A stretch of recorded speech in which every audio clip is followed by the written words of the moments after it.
Hi! தோஞ்சல் குழம்பு எப்படி பண்ணுறது பார்க்கலாமா? இந்த மாதிரி ட்ரை பண்ணி பாருங்க. டேஸ்ட் சும்மா வேற லெவல்ல இருக்கும். எப்படி பண்ணுறது பார்க்கலாமா? ஃபர்ஸ்ட்டு தோஞ்சலை குட்டி குட்டியாக கட் பண்ணி வாஷ் பண்ணி தனியாக எடுத்து வச்சுக்கோங்க. இப்போ மசாலா வதக்கி அரைக்க ஒரு கடாயில் கொஞ்சமாக எண்ணெய் ஆட் பண்ணிவிட்டு 20 சின்ன வெங்காயம், 3 தக்காளி, ஒரு கொத்து கருவேப்பிலை, வெங்காயம் தக்காளி வதங்குற அளவுக்கு உப்பு ஆட் பண்ணிக்கலாம். வெங்காயம் தக்காளி நல்லா வதங்கி வந்ததும் 1½ ஸ்பூன் அளவுக்கு இஞ்சி பூண்டு பேஸ்ட் ஆட் பண்ணிவிட்டு வீட்டில் அரைச்ச mutton masala 3 spoon, garam masala 3/4 spoon add பண்ணிவிட்டு 1 கப் அளவுக்கு துருவன தேங்காய் எல்லாத்தையும் வதக்கி ஆற வச்சு மிக்சியில் அரைச்சி தனியாக எடுத்து வச்சுக்கலாம்.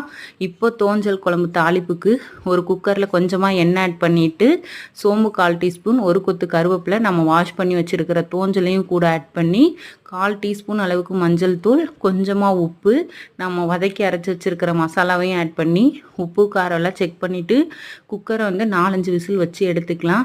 இந்த அளவுக்கு எண்ணெய் பிரிஞ்சு வந்ததும் இட்லிக்கு டேஸ்ட்டு சும்மா வேறு லெவலில்